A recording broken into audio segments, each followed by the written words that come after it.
All right, so in science today, we are kind of wrapping up talking about the changing in states of matter, how we change from a gas to a liquid to a solid.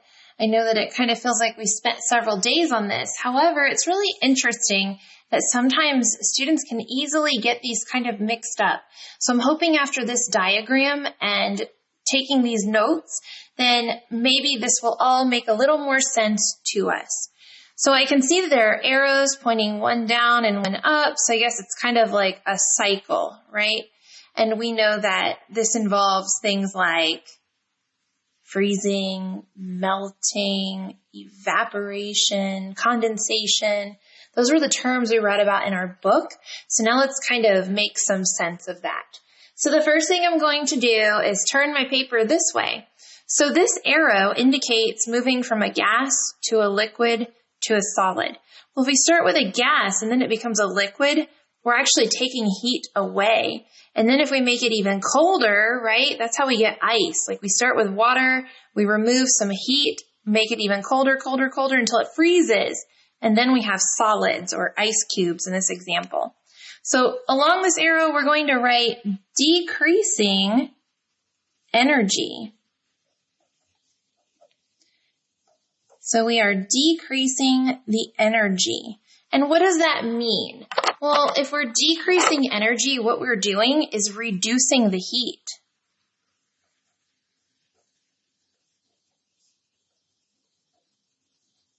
We're making it colder and then even colder. So now let's take a look at that other arrow. Well, if I start with an ice cube in my hand and then it melts and turns into a puddle, and I hold my hand there long enough and then it evaporates and becomes a gas, what I've done now is I have increased the energy.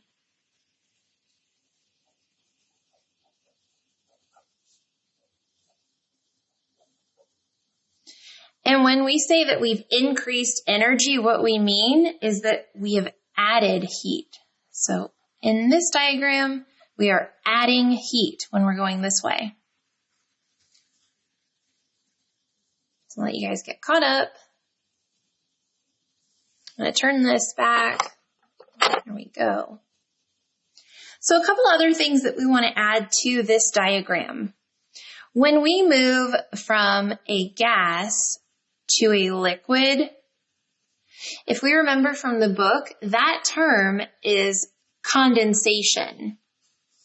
So this is called condensation.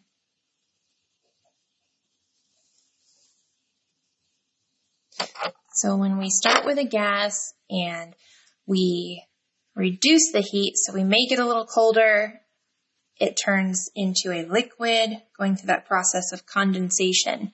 Now, what about if we have water and then, for example, it turns into an ice cube?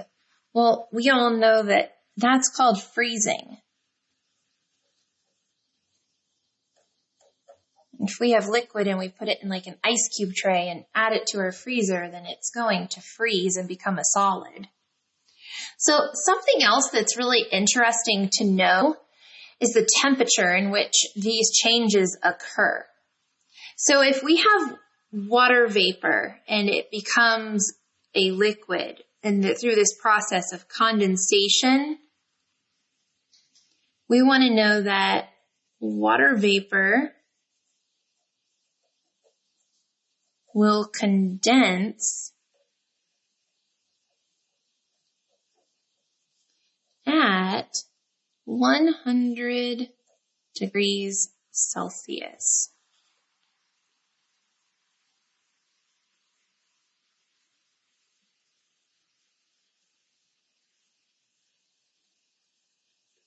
And when liquid freezes, we want to know like the temperature that occurs at. Water freezes at 0 degrees Celsius.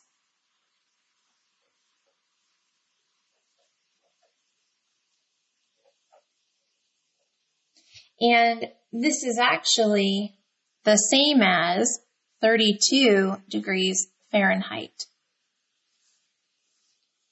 So I would imagine if I looked inside my freezer, there might be a temperature around 32 degrees Fahrenheit.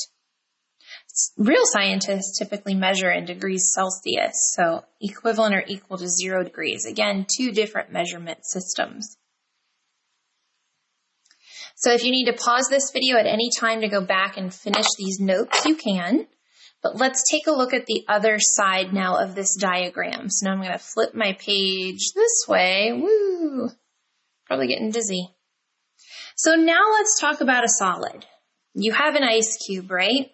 And I know that, like we said before, if you hold it in your hand long enough, what's going to happen? It's going to change back to a liquid. And when that happens, this process we know is called melting.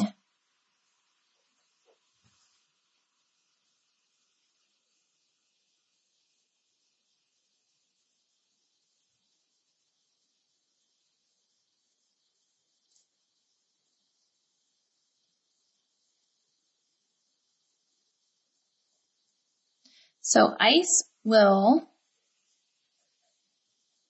melt when it reaches, so when it starts to go beyond 0 degrees Celsius, which was 32 degrees Fahrenheit. So it freezes when it's at that temperature, but then you start to add heat. So once it goes beyond 0 degrees Celsius or 32 degrees Fahrenheit, then it will begin to melt.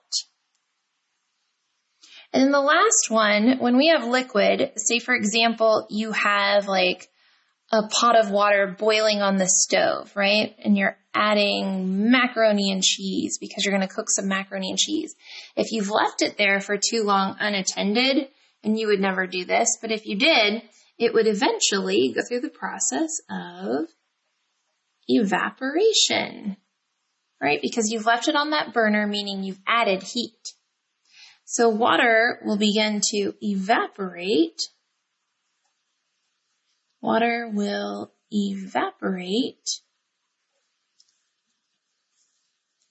at the boiling point.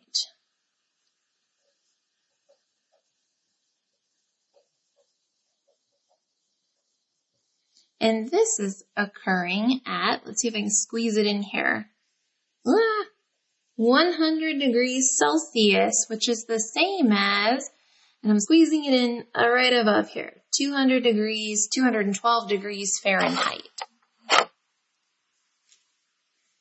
Okay. So the last thing I'm going to do, and again, if you need to pause this, you can at any time. I'm going to zoom out. And the last thing I want to do, I grabbed a blue and a red crayon. I took these from Bryn. They're very large. And where we are adding heat, I am going to color in that arrow red, just so I kind of remember, and it's just an easy visual, that we're adding heat when we move up from a solid to a liquid to a gas. These crayons are hard to color with. If you guys have a red and a blue crayon, you can do this as well.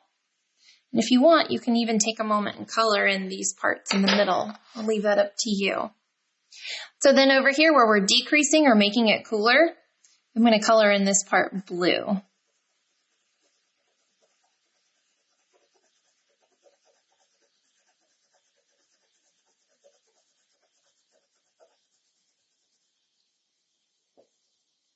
Okay.